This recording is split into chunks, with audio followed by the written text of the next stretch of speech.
Hey everyone, welcome to simplest biology hub. आज हम discuss करेंगे एडिक्शन के बारे में। ये टॉपिक है क्लास 12 का human health and disease. Addiction बहुत इंपॉर्टेंट टॉपिक है बेटा। एडिक्शन रिलेटेड टू ड्रग से रिलेटेड है। तो यहाँ पे ड्रग्स, ये टर्मिनोलॉजी किस प्रोस्पेक्टिव से यूज़ की गई है। ड्रग, अगर जो हम दवाइयाँ गोलियाँ खाते हैं, अगर हमें इनकेस कोई बीमारी हो जाती है तो जो हम दवाई खाते हैं वो भी एज ए ड्रग काउंट होता है। और कुछ ऐसी दवाइयाँ जो बॉडी का फंक्शनिंग जो है नॉर्मल फंक्शनिंग से अलग कर देते हैं, वो भी ड्रग्स के अंदर आते हैं। तो दोनों चीज़ों को हम यहाँ पे अभी डिस्कस करेंगे। Okay, so the first addiction क्या होता है? लत लग जाना। इन हिंदी वी कॉल्ड इट लत लग जाना। किसी भी चीज़ की अगर आपको लत लग गई हो तो उसे एडिक्शन कहते हैं। और एडिक्शन जिस पर्सन को होता है, that person we called the addict person. Addict person को उस चीज़ के अलावा, जिस चीज़ के लिए उसका एडिक्शन है, उस चीज़ के अलावा उसको कुछ भी सूझता नहीं है। तो उसकी मेंटल कंडीशन क्या होती है, उस बेसिस पे उसकी डेफिनेशन की गई है। The habitual, psychological and physiological dependence on a substance which specially a harmful one.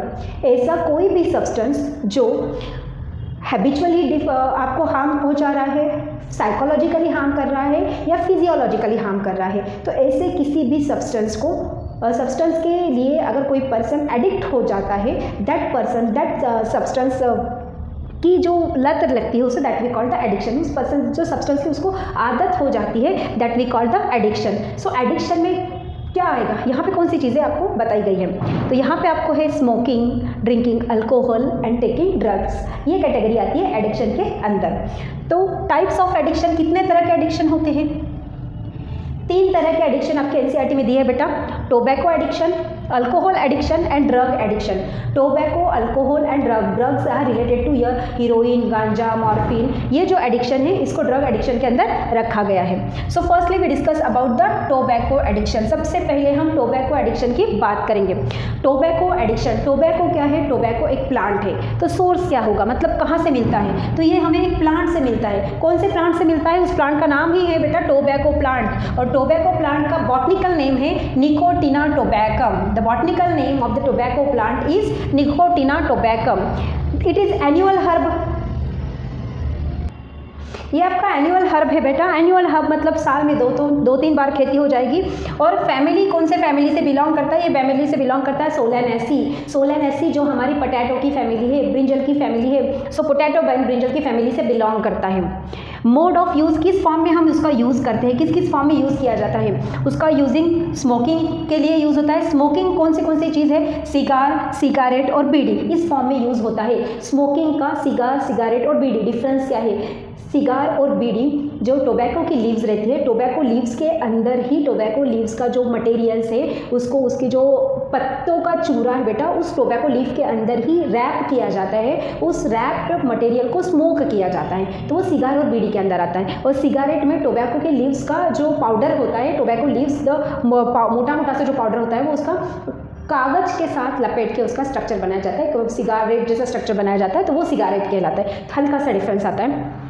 Chewing form में भी यूज़ करते हैं, चबा के उसकी जो ड्राइड लीव्स है, टोबैको की प्लांट की ड्राइड लीव्स, उसकी पाउडर एज वेल एज इसकी जो सूखी ड्राइड ब्रांचेस है, स्मॉल पतली सी जो सूखी ड्राइड ब्रांचेस है, उसका भी च्युइंग पर्पज़ के लिए यूटिलाइज किया जाता है। And next is snuffing. Snuffing means नाक से जो खींचा जाता है, नाक से उसकी जो स्मेल ली जाती है, नाक से उसका जो पाउडर खींचा जाता है, that condition we call the snuffing. Okay, effect of nicotine, क्योंकि इसका नाम निकोटिना टोबैकम है, तो टोबैको के अंदर एक स्पेशल टाइप ऑफ केमिकल पाया जाता है, उस केमिकल को हम बोलते हैं निकोटीन। तो ये निकोटीन का बॉडी के ऊपर क्या अफेक्ट होता है?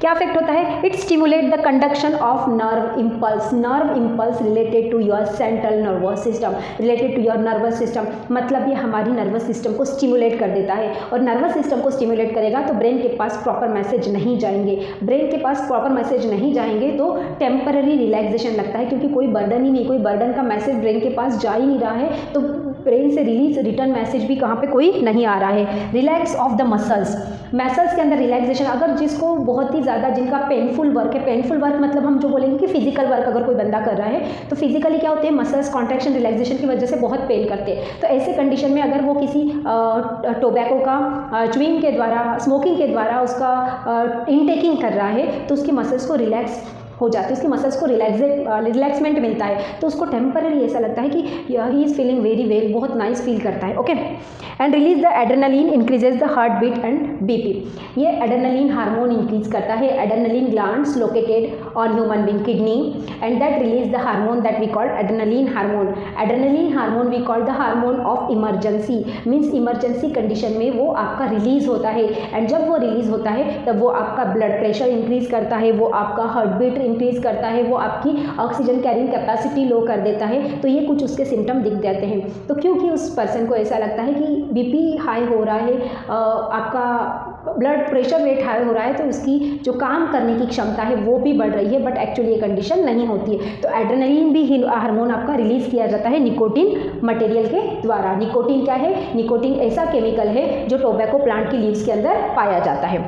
सो टोबैको एडिक्शन से कौन से डिसीज़ हो सकते हैं और उनकी क्रोनिक लेवल और एक्यूट लेवल क्या लेवल होगी, और क्रोनिक लेवल के अगर होंगे तो वो कितना क्रोनिक होंगे, उसकी लेवल ऑफ क्रोनिसिटी कितना होगी। Okay, disease caused by tobacco, इतनी लिस्ट है बेटा आपकी। फर्स्ट है cancer. Cancer, benzpyrene in tobacco carcinogenic is nature. Tobacco में निकोटीन के अलावा और भी एक केमिकल मिलता है, उस केमिकल को बेंजाइरिन कहा जाता है। और ये कैसा केमिकल है? ये जो हमारी सेल्स का कार्सिनोक नेचर है, कार्सिनोजेनिक नेचर है। Carcinogenic nature means nothing but the cancer nature. Cancer किसकी वजह से होता है? ऑन्कोजिन की वजह से होता है। ऑन्कोजिन कहाँ पे है? हर एक सेल के पास है, but they are not in activated form. तो ये ऑन्कोजिन को एक्टिवेट कर देगा। कार्सिनोजेनिक इन नेचर है, मतलब सेल के अंदर कैंसर क्रिएट करने की एबिलिटी रखता है। अब क्योंकि उसका मोड ऑफ इनटेक क्या है? स्मोकिंग है, तो स्मोकिंग से रिलेटेड होगा तो लंग कैंसर होगा, एल्वियोली कैंसर होगा, ट्रकिया कैंसर होगा। और च्युइंग भी है तो chewing related to your buccal cavity, तो बकल कैविटी से रिलेटेड है तो tongue cancer, mouth cancer, lip cancer भी यहाँ होने की पॉसिबिलिटीज़ होती है। मतलब इन ऑर्गन को वो कैंसर क्रिएट कर सकता है। नेक्स्ट है cardiovascular disease. Cardiovascular word is related to your heart. Cardiac muscles heart के पास होती है, तो कार्डियोवास्कुलर वर्ड किससे रिलेटेड होगा बेटा? हार्ट से रिलेटेड होगा। तो हार्ट से रिलेटेड प्रॉब्लम क्रिएट करेगा। कौन से प्रॉब्लम क्रिएट करेगा?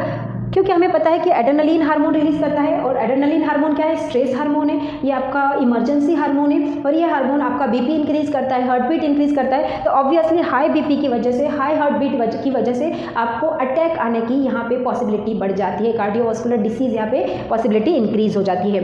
It create the emphysema. Emphysema related to the disease cause due to the smoke की वजह से। तो अगर कोई स्मोकिंग कर रहा है टोबैको की, तो उसकी वजह से smoke break down the alveoli.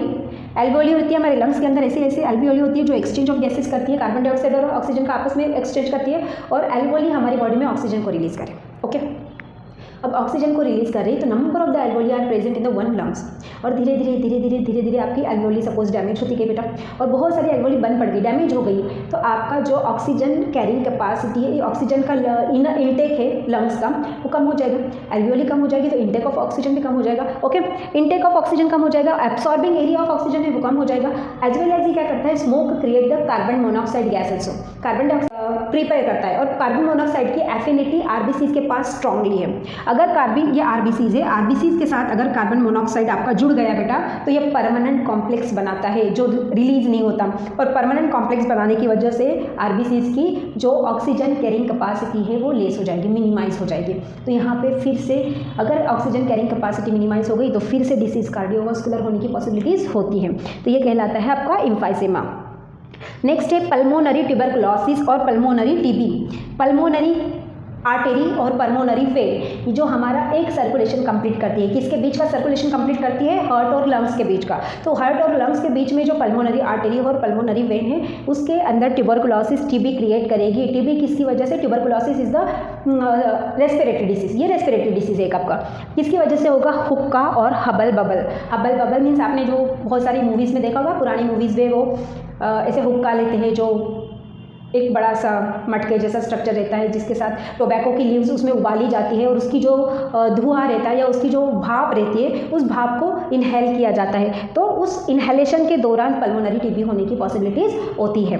Okay, then next है lung tissue damage and damage of immune system. क्योंकि हमने यहाँ इम्फाइसेमा में देख लिया कि एल्वियोली डैमेज कर रहा है, तो धीरे धीरे एल्वियोली के साथ साथ आपकी लंग टिश्यूज़ भी डैमेज हो जाएगी, ट्रकिया भी डैमेज हो जाएगा, और आपकी इम्यून सिस्टम के ऊपर भी बैड इफेक्ट कर रहा है। इम्यून सिस्टम क्योंकि बॉडी के इतने सारे सारे ऑर्गन खराब कर रहा है बेटा, इतने सारे ऑर्गन के ऊपर अफेक्ट कर रहा है, तो ऑब्वियसली इसका धीरे धीरे असर इम्यून सिस्टम पे भी पड़ सकता है। तो these are the tobacco caused disease, ये डिसीज़ है टोबैको की वजह से हो रही है। तो टोबैको एडिक्शन फाइनली पर्सन की डेथ भी करने की पॉसिबिलिटीज़ होती है। मतलब यहाँ पे एक्यूट लेवल, स्टार्टिंग में ये सभी डिसीज़ एक्यूट लेवल पे ही होते हैं, बट अगर उसका इंटेक कंटिन्यूसली लिया जा रहा है, कंटिन्यूसली इंटेक हो रहा है, तो ऑब्वियसली ये डिसीज़ आपके क्रोनिक लेवल तक ट्रांसमिट होते हैं। तो this is about the tobacco addiction, ये टोबैको एडिक्शन से रिलेटेड पॉइंट था। अब हम देखते हैं अल्कोहल एडिक्शन क्या होता है।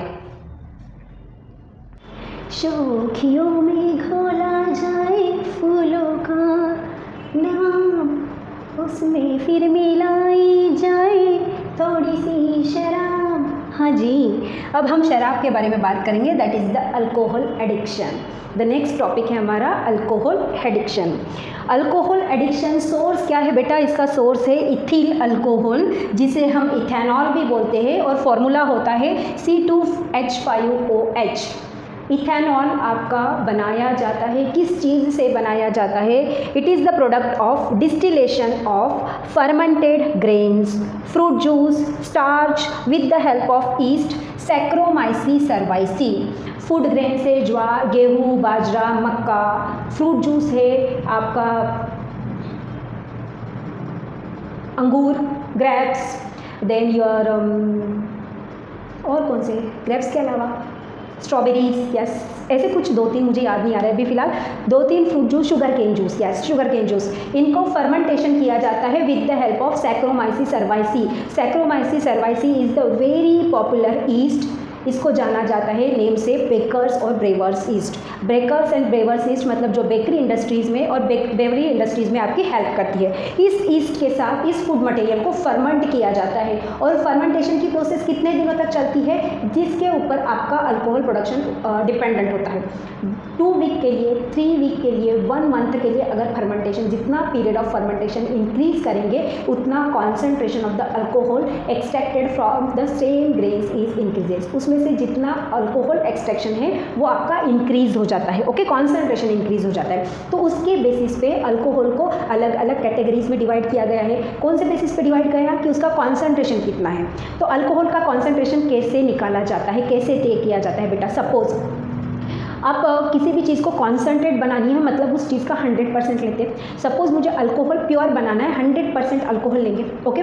अब अल्कोहल का थोड़ा सा कॉन्सेंट्रेशन मिनिमाइज़ करना है, तो क्या करेंगे? 90% अल्कोहल, 10% वाटर, थोड़ा सा कम हो गया।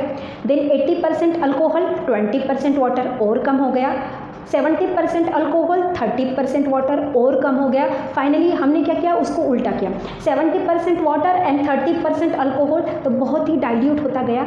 10% अल्कोहल और 90% वाटर, बहुत ही डाइल्यूट होता गया। तो डाइल्यूट एंड कॉन्सेंट्रेशन लेवल जो होती है वो हम सोल्यूट और सॉल्वेंट का जो है कॉन्सेंट्रेशन इंक्रीज डिक्रीज करके कर सकते हैं। तो इसके बेसिस पे अल्कोहल आपकी अलग अलग कैटेगरीज में डिवाइड की गई है on the basis of their concentration. So क्या है? Mode of use taken in the form of drink, drink form में लिया जाता है क्योंकि लिक्विड है। इथिल अल्कोहल क्यों ये लिक्विड है, तो ड्रिंक के फॉर्म में लिया जाता है। तो इसका लो कॉन्सेंट्रेशन अल्कोहल किस किस प्रोडक्ट में होता है बेटा? इसका लो कॉन्सेंट्रेशन अल्कोहल होता है बियर, टोडी और वाइन के अंदर। मतलब यहाँ पे कॉन्सेंट्रेशन ऑफ अल्कोहल बहुत ही कम होगा और कॉन्सेंट्रेशन ऑफ वाटर, उसके अंदर जो वाटर मिक्स किया है उसकी क्वांटिटी ज़्यादा होगी। दूसरा है हाई कॉन्सेंट्रेशन अल्कोहल में कौन से प्रोडक्ट आते हैं? उसमें आता है arrack, brandy, whisky, rum and vodka, etcetera etcetera. यहाँ पे concentration of the alcohol, quantity of the alcohol ज़्यादा है एंड क्वांटिटी ऑफ वाटर कम है, ओके।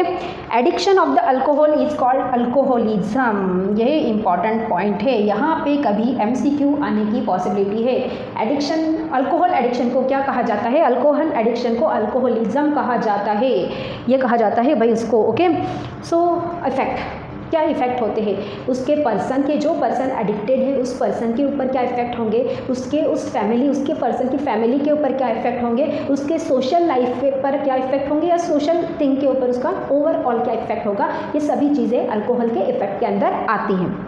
क्या होगा? पहला तो first effect on the CNS that we call the central nervous system. सबसे पहला इफेक्ट उसका सेंट्रल नर्वस सिस्टम पे ऊपर होगा बेटा। और सेंट्रल नर्वस सिस्टम के कौन से हिस्से पे होगा? सेंट्रल नर्वस सिस्टम पे दो पार्ट यहाँ पे दिए गए हैं, cerebellum and cerebrum. Cerebellum is the part of hind brain and which is responsible for the metabolism and coordination, equilibrium and coordination of the organism. तो जो हम दो पैरों पे चलते हैं तो हम कंट्रोल कर रहे हैं, हम कोऑर्डिनेशन कर रहे हैं, हमें हमारी पूरी बॉडी की वेट को उस दो पैरों के ऊपर। Human is the bipedal organism. Bipedal means दो पैरों की सहायता से चलता है और उसके लिए उसको बहुत ज़्यादा बॉडी का बैलेंस करना पड़ता है। तो सबसे पहले ये सेरेबेलम की नर्वस सिस्टम की सेरेबेलम के ऊपर अफेक्ट करेगा। और सेरेबेलम क्या काम करता है? कंट्रोल एंड कोऑर्डिनेशन करता है। तो सबसे पहले अल्कोहलिक पर्सन की चाल बदल जाएगी, मस्तानी चाल हो जाएगी, उसकी सबसे पहले चाल बदल जाएगी। वो लड़खड़ाते हुए चलेगा, गिरते पड़ते हुए चलेगा, क्योंकि सेरेबेलम अफेक्टेड हो रहा है। दूसरा अफेक्टेड हो रहा है cerebrum. Cerebrum is the part of fore brain और ये क्या करता है? ये हमारी कॉन्शियस मेमोरी क्रिएट करता है, ये हमारी कॉन्शियस मेमोरी क्रिएट करता है, ये हमारी टेम्पोररी मेमोरी क्रिएट करता है। तो ये कौन से पार्ट को अफेक्ट करेगा? Lose of judgement. Lose of judgement मतलब जो नॉर्मल से निर्णय लेते हैं आपको लाइफ में, जो छोटे छोटे प्रॉब्लम्स को रिलेटेड आप डिसीजन लेते हैं, वो डिसीजन टेकिंग एबिलिटी कम कर देगा। नॉर्मल डिसीजन भी वो प्रॉपर नहीं ले पाएगा। प्रॉपर सेल्फ कंट्रोल, खुद के ऊपर कंट्रोल जो है हमारा, खाने के ऊपर कंट्रोल है, बोलने के ऊपर कंट्रोल है, किसी का सुनने के ऊपर कंट्रोल, मतलब हर चीज़ के ऊपर का कंट्रोल धीरे धीरे खोता जाएगा। सबसे पहले तो बोलने का कंट्रोल खो देता है, मतलब कुछ भी बोल देता है पर्सन, कुछ भी बोल देता है, क्योंकि कंट्रोल नहीं रहता माउथ के ऊपर। और एंजाइटी को भी वो यहाँ पे अफेक्ट करेगा, एंजाइटी इंक्रीज कर देगा। एपेटाइट, लूज ऑफ एपेटाइट, भूख नहीं लगेगी, all that things. Okay, then second effect होता है स्टमक के ऊपर, क्योंकि ड्रिंकिंग पर्पज में जा रहा है तो ड्रिंक होने के बाद जाएगा तो स्टमक के अंदर, तो स्टमक के ऊपर को असर करेगा। क्या असर कर रहा है? It increase the gastric juice secretion. Gastric juice कहाँ बन रहा है बेटा? लीवर के अंदर बन रहा है। तो लीवर के अंदर गैस्ट्रिक जूस का सिक्रेशन इंक्रीज कर देगा। और गैस्ट्रिक जूस जब इंक्रीज होते हैं तो प्रॉब्लम क्या क्रिएट होते हैं? एसिडिटी, है ना, digestion is not proper, vomiting, है ना। तो ये आपके नॉर्मल प्रॉब्लम यहाँ पे क्रिएट करेगा due to the effect on the stomach. Then है इफेक्ट ऑन द लीवर, क्योंकि गैस्ट्रिक जूस भी लीवर से बन रहा है तो लीवर के ऊपर भी अफेक्ट कर रहा है। और लीवर के ऊपर जो अफेक्ट करता है उसके लिए एक प्रॉपर वर्ड यूटिलाइज किया जाता है, that we call the fatty liver. Alcohol की वजह से लीवर के ऊपर जो अफेक्ट होता है that word we call the fatty liver, उसे फैटी लीवर कहा जाता है। तो फैटी लीवर में होता क्या है? फैटी लीवर में अल्कोहल धीरे धीरे लीवर के अंदर एक्यूमुलेट होने की वजह से no proper metabolism of CPF का प्रॉपर मेटाबॉलिज्म नहीं होता। CPF क्या है भाई? CPF है carbohydrate, protein and fat. Carbohydrate, protein, fat जो हमारा body building food, energy giving food and protective food है, इनका हमारी बॉडी में प्रॉपर मेटाबॉलिज्म नहीं होगा, जिसकी वजह से बॉडी को प्रॉपर न्यूट्रिशन नहीं मिलेगा। ये मेन रीज़न आपका लीवर के ऊपर अफेक्ट कर रहा है। इसके साथ साथ हमारी किडनी के ऊपर, हार्ट के ऊपर, इम्यूनिटी सिस्टम के ऊपर भी अफेक्ट कर रहा है बेटा। किडनी के ऊपर कैसे अफेक्ट करेगा? अल्कोहलिक पर्सन को, अल्कोहलिज्म जिसको है उसको बार बार वॉशरूम आएगी, बार बार यूरिन क्रिएट करेगा, तो किडनी का फंक्शनिंग इंक्रीज हो जाएगा। हाई एड्रेनलिन हार्मोन ये भी रिलीज करता है, अल्कोहलिक भी एड्रेनलिन हार्मोन रिलीज करता है, तो ब्लड प्रेशर इंक्रीज हो जाएगा, आपके हार्ट बीट इंक्रीज हो जाएगी, तो हार्ट के ऊपर भी उसका इफेक्ट आएगा। और इम्यून सिस्टम के ऊपर तो जा ही रहा है, कोई भी चीज़ आपके बॉडी के अंदर जो ड्रग से रिलेटेड है वो जाती है तो इम्यून सिस्टम के ऊपर वो डायरेक्टली इनडायरेक्टली अफेक्ट करती है। देन इफेक्ट ऑफ फैमिली, ये तो पहले जो थे हमारे, ये उस पर्सन के ऊपर जो पर्सन अल्कोहल एडिक्टेड है उसके ऊपर होगा। अब उसके फैमिली के ऊपर क्या असर होगा? फैमिली के ऊपर होगा selfish behaviour create the domestic violence. Selfish behaviour, वो पर्सन सिर्फ खुद का सोचेगा, मेरा खाना, मेरा पीना, मेरी चीज़ें, मेरे बारे में ही सोचेगा। फैमिली के ऊपर, बीवी के ऊपर, बच्चों के ऊपर ध्यान नहीं देगा। उसकी वजह से फैमिली में छोटे छोटे झगड़े आपके चलते रहेंगे। खुद के बारे में सोचेगा, बच्चों का नहीं सोचेगा, तो मे भी वहाँ पे प्रॉपर्टी एक रीजन आ सकता है कि जो बेसिक नीड है फैमिली की वो फुलफिल ना कर पाए, क्योंकि अपनी जितनी भी कमाई करता है पूरी कमाई अल्कोहल में डालने की वजह से वहाँ पे आउटपुट उसको कुछ नहीं मिल रहा है। तो फैमिली का फैमिली के बारे में भी वो यहाँ पे नहीं सोचता है, सिर्फ अपने बारे में सोचता है। तो ये कुछ बैड इफेक्ट अल्कोहल के पर्सन के ऊपर होते हैं। तो इस वीडियो में बेटा हमने टोबैको एडिक्शन और अल्कोहल एडिक्शन को कवर किया है। नेक्स्ट वीडियो में आपके जो दूसरे ड्रग्स है जो प्लांट सोर्स ही है बट बहुत ही ज़्यादा क्रोनिक लेवल पे बहुत ही ज़्यादा हार्मफुल होते हैं ह्यूमन बीइंग को, पर्सन को, एज वेल एज सोसाइटी को भी, तो उन सभी ड्रग्स के बारे में हम अगले जो वीडियो है उसमें डिस्कस करेंगे। आई होप आपको ये सब चीज़ें क्लियर हो गई होगी। अगर आपको ये वीडियोज़ अच्छे लगते हैं तो इस चैनल को सब्सक्राइब ज़रूर कीजिए, तो आने वाली वीडियोज़ की नोटिफिकेशन आपको मिलती जाएगी। Thank you everyone.